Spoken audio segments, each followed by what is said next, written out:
Hi friends, మీకు ఈ video నచ్చితే లైక్ చేయండి, సబ్స్క్రైబ్ చేయండి. అన్నయ్య అమ్మ క్లారిటీ కోసం భూమిని ప్రేమిస్తున్నావో లేదో నీ నోటితోనే చెప్పు.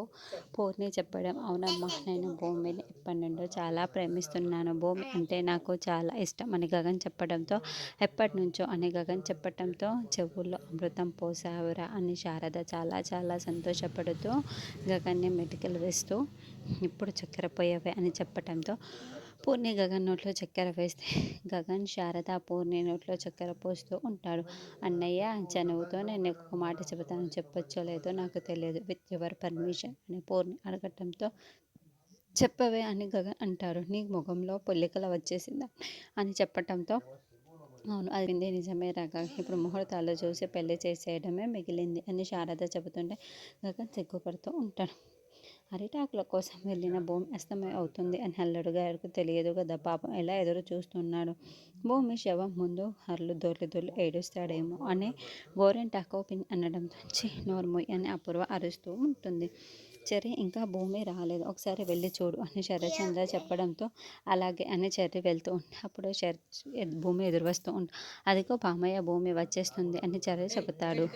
అపూర్వ అరిటాకులు తీసుకొని వస్తున్న భూమి వైపుకు చాలా షాకింగ్గా చూస్తూ ఉంటే, అదేంటి అమ్మాయి, అస్తమైపోతున్న అమ్మాయిని ఇది డ్యాన్స్తో పాటు నేర్చుకుంటుందా అయింది. ఇప్పుడు వాడు చస్తా అని చెప్పేసి ఉంటే మనం చచ్చిపోతాం కదా అమ్మాయి అని గోరింటాకు పిన్ని అడుగుతూ ఉంటే, కాస్త నోరు మూసుకుంటావా అని అపూర్వ తిరుగుతూ ఉంటుంది.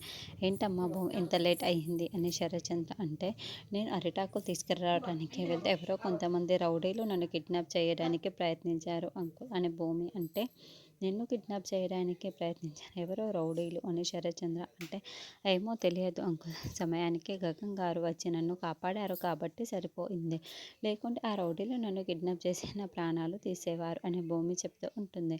వెంటనే అపూర్వ, ఆహాహా, భూమి భలే స్టోరీ అల్లేస్తుంది బావా, ఎంతైనా భూమి ఆ ఇంటి నుండే కదా వచ్చింది, వీడేదో కిడ్నాప్ అయినట్లు, వాడేదో తనని సేవ్ చేసినట్లు ఒక కథ అల్లేసి వాడికి దెబ్బలు అవ్వాలి అనుకుంటుంది, ఆ ఇంటికి దగ్గర అవ్వాలి అనుకుంటుంది అని చెప్తుంది. అప్పుడు నువ్వు ఆ ఇంటికి వెళ్తాను అనుకుంటే నువ్వు అని చెప్పావు కదా బాబా, అందుకే ఇలా చేయించాలి అనుకుంటుందేమో, ఏదైనా భూమికే తెలియాలి అంటూ అపూర్వ అంటే, నేను నిజం చెబుతున్నానండి, నిజంగానే రౌడీలు నన్ను కిడ్నాప్ వచ్చి నన్ను కాపాడబోయారు అని చెప్తూ ఉంటుంది. మీరు చెప్పండి అంకుల్, నేను ఇలా చీప్ స్టోరీస్ అల్లేదానిలా అమ్మాయిలాగా కనిపిస్తున్నానా అని భూమి అంటే, లేదు, భూమి ఎప్పుడు కూడా అబద్ధం చెప్పదు, నువ్వు భూమి కోసం ఏదైనా మాట్లాడాలి అనుకునేటప్పుడు ముందు వెనుక ఆలోచించి మాట్లాడు, ఇలా మాట్లాడకు, నిజానికి తను చెప్పిన కిడ్నాప్ ప్రయత్నం చేసే ఉంటుంది కాబట్టి ఎవరు చేశారు, ఎందుకు చేశారు, ఎలా చేయించారు అని శరత్ అల్లరి చేస్తూ ఉంటే, అమ్మాయి మనం అని కనిపిస్తారేమో అని గోరింటాకు పిన్ని అంటుంది. నువ్వు కాస్త సైలెంట్గా ఉండు అపూర్వ అంటుంది. అప్పుడు శరత్చంద్రకి గగన్ గుర్తుకు వస్తాయి. ఎస్, ఖచ్చితంగా ఇది వాడి పని అని శరత్చంద్ర అంటే, ఎవరి బావా అని అంటుంది. నీకెవరు ఆ గగన్ గాడ ఇదంతా చేయించాడు అని భూమి వాళ్ళ దగ్గర ఉంటుంది కదా, వాడే రౌడీలను అర్థం చేసేసి వాడు కాపాడినట్టు నడిస్తే అప్పుడు భూమి వాళ్ళ వైపు తిరుగుతుంది కదా, వాడి వైపు తిప్పుకోవడానికి ఆ గగన్ గాడు ఇలా చేశాడు, ఎన్ని సినిమాలో చూడలేదు అని శరత్చంద్ర అంటే, కృష్ణప్రసాద్, చెర్రి అయ్యో అని మనుషులు అనుకుంటూ ఉంటారు. అయ్యో నాన్న, ఆయన అలాంటి వారు కాదు, మీకు ఎలా చెప్తే అర్థమవుతుంది అని భూమి మనుషులు అనుకుంటూ ఉంటే, అమ్మ భూమి, నువ్వు వాడి మాయలో అస్సలు పడకమ్మా, జాగ్రత్తగా అమ్మ అని చెప్పేసి, సరే సరే అందరం భోజనం చేద్దాం పదండి అని శరత్చంద్ర అంటాడు. ఉరుమి మంగళం మీద పడడం అంటే ఇదే, మనం చేస్తే ఆ గగన్ గాడి మీదకి వెళ్ళిపోయింది అని గోరింటాకు పిన్ని అంటుంది. తర్వాత అందరూ కలిసి భోంచేస్తూ ఉంటారు. కృష్ణప్రసాద్ శారద వైపుకు చూస్తూ ఉంటే భూమి గగన్ ఒకరినొకరు చూసుకుంటూ మురిసిపోతూ ఉంటారు. నక్షత్రము గగన్ వైపుకు చూసుకుంటూ మురిసిపోతూ ఉంటుంది. అప్పుడే శరత్చంద్ర, చూసావా అమ్మ, మనం ఎంత తిట్టినా ఎంత అవమానించినా కూడా మళ్ళీ సిగ్గు లేకుండా ఎలా నవ్వుతూ కూర్చున్నాడు అని శరత్చంద్ర అంటాడు. అయ్యో నాన్న, ఎందుకు ఇంత సంతోషంగా ఉన్నారో నాకు అర్థం కావటం లేదు, చెప్పలేను అని భూమి మంచి అనుకుంటూ ఉంటుంది. తర్వాత గగన్ కాళ్ళ దగ్గరికి రాగానే, హాయ్ బావా అని నక్షత్ర అక్కడికి వస్తుంది. బావా, దానికంటే డ్యాన్స్ నువ్వే చాలా బాగా చేసావు, నాకు నీ డ్యాన్సే బాగా నచ్చింది, థ్యాంక్ యూ బావా వచ్చినందుకు అని చెప్పడంతో, నేనేమి నీకోసం రాలేదు అని గగన్ అంటాడు. బావ బర్త్డే పార్టీకి రానని చెప్పావు, అయినా వచ్చావు. పిక్నిక్కి రానని చెప్పావు, అయినా వచ్చావు. కానీ నా కోసం రాలేదంటావు. నన్ను ప్రేమించలేదు అంటావు. అత్తయ్య కూడా నన్ను కోడలుగా చేసుకోలేదు, చేసుకోవడం ఇష్టం లేదు అని చెబుతావు. అంతే కదా బావ అని నక్షత్ర అన్నాడు. అవును అని అంటావు బావ. బావ అని చెప్పేసి మాటలన్నీ కూడా నేను ఎలా చెప్తున్నాను, అలాగే నువ్వు కూడా మా ఇంటికి వచ్చి నన్ను పెళ్లి చేసుకుంటానని చెప్పి పెళ్లి సంబంధం కూడా మాట్లాడుకుంటావు బావ. రాను రాను అంటూనే అన్నింటికి వచ్చేసి అన్నీ చేసుకుంటావు బావ. నాకు తెలుసులే బావ. అత్తయ్య బాయ్, అత్తయ్య బాయ్ బావ అని చెప్పేసి నక్షత్ర వెళ్తుంది. ఇదేంట్రా ఈ నక్షత్ర మనకి ఇలా కనెక్ట్ అయిపోతుంది, నువ్వేమంటావు అని శారద అనడంతో దానికి మెంటలెక్కింది. నువ్వు అవన్నీ మనసులో పెట్టుకోకు, వెళ్దాం పద కారెక్ట్ అని గగన్ అంటాడు. తర్వాత ఇందు వంశీ ఇద్దరు వస్తారు. ఏవంటే నాకు చాలా భయం వేస్తుంది అని ఇందు అనడంతో నేను ఉన్నాను కదా అమ్మ వాళ్ళ సంగతి నేను చూసుకోవడానికి అని వంశీ చెబుతాడు.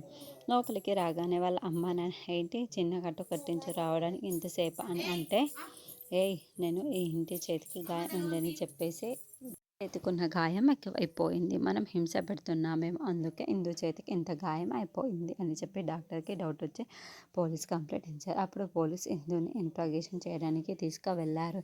ఇందు చాలా మంచిది కాబట్టి మనం ఎలాంటి హింస పెట్టలేదని అబద్ధం చెప్పింది. మనం హింస పెడుతున్నామని చెప్పి అంటే ఈ పాటికి మనకు జైలు శిక్ష పడి ఉండేది. ఇందు మనల్ని కాపాడింది అని వంశీ స్టోరీ చెప్పేస్తాడు. అవునా ఎంత జరిగిందా అని వాళ్ళు అంటారు. ఏదైతేనే ఇందు మనల్ని కాపాడింది అన్నమాట అని వంశీ వాళ్ళ అమ్మ నాన్న అంటారు. నాన్న ఇందుకే నేను అన్నం తినిపించాలి, ఎందుకంటే ఇందు చేతికి గాయం అయింది కదా, అలాగే బెడ్ రెస్ట్ తీసుకోమని చెప్పారు. ఎందుకంటే మన పైన డౌట్ వచ్చింది కదా, అందుకే పోలీసుల నుండి డాక్టర్ల నుండి మనం కాపాడుకోవాలి అంటే మనల్ని మనం కాపాడుకోవాలి అంటే ఇందుకి మనం సేవలు చేయాల్సి ఇంటి పనులన్నీ మనమే చేసుకోవాలి, గుర్తుంచుకోండి నాన్న అని వంశీ చెప్పు. రా ఇందు అన్నం తినిపిస్తాను లోపలికి వేసుకొని వెళ్తాడు. వీడు చేయి కాల్చడం బైక్ తోయించడం వల్ల ఇంత జరిగింది, వీడు మరి నాకంటే వెల్లంటిగా తయారైపోతున్నాడు అని వంశీ నాల అనడం. అవునండి అని భార్య అంటుంది. తర్వాత గగన్ నిద్రపోకుండా భూమిని గుర్తు చేసుకుంటూ చాలా చాలా సంతోషపడుతూ ఉంటే భూమి కూడా నిద్రపోవడానికి ఎంతో ప్రయత్నిస్తున్నా కూడా గగన్ పెట్టిన ముద్దే గుర్తు చేసుకుంటూ ఉంటా. ఆ బాణలు ఎంత ప్రయత్నించి ఆ ముద్దలే గుర్తుకొస్తున్నా ఆమె గుర్తుకొస్తున్నారని భూమి అటు ఇటు తిరుగుతూ ఉంటుంది. అప్పుడే భూమి అంతరాత్మ అద్దంలో కనిపిస్తూ హలో మేడం పిలుస్తుంది, నేను ఇలా చూడు ఇక్కడ ఇక్కడ అని అంతరాత్మ పిలుస్తూ ఉంటుంది. ఏంటి చాలా గట్టిగా పెట్టేశాడు కదా, అందుకే నీకు అస్సలు నిద్ర రావటం లేదు కదా, అందుకే పదే పదే అదే తలుచుకుంటున్నావు ఆత్మ పదే పదే పిలుస్తూ ఉంటుంది. దాంతో భూమి సిగ్గుపడుతూ ఉంటే భలే సిగ్గుపడుతున్నావే, అదే గనక ఇప్పుడు నా ప్లేస్లో ఆయన ఉండి ఉంటే ఇంకో ముద్దు ఎగరేసుకొని పోయేవాడు అని అంతరాత్మ అంటే, ఏంటి అంత సీరియస్గా మాట్లాడుతున్నావు అని భూమి అంటుంది. సీరియస్గా మాట్లాడాక మరి చప్పట్లు కొట్టమంటావా, పెళ్ళైన తర్వాత చెట్లు విధంగా అన్నీ జరుపుకోవాలి, వెళ్ళి పెళ్ళి కాకముందే తాళి కట్టించుకోకముందే ముద్దులు పెట్టించుకోమని తెల్లవారే వరకు కూడా ముద్దులు పెట్టించుకోమని చప్పట్లు కూడా ఎంకరేజ్ చేయమంటావా, తాళి కట్టి పెళ్లి చేసుకున్న వాడే అలా ముద్దు పెడుతుంటే నువ్వు అడగొద్దు కొట్టద్దు అని అంతరాత్మ ప్రశ్నిస్తూ ఉంటుంది. ఆయన అంటే నాకు ఇష్టమే కదా, నేను కూడా చాలా ఇష్టపడుతున్నాను కదా, ఎలా కొడతాను ఎలా కోప్పడతాను అనే భూమి అంటే, ఏయ్ కాస్త బుర్రకి పదును పెట్టు, బుర్ర పెట్టి ఆలోచించు, అలా కాముగా వచ్చేస్తే నువ్వు కూడా ప్రేమిస్తున్నావని తెలిసిపోదు, రోజుకో ముందు అడుగుతాను అప్పుడు రోజుకో ముందు ఇస్తావా అని అంతరాత్మ అడుగుతూ ఉంటా. అమ్మో అని భూమి అంటుంది.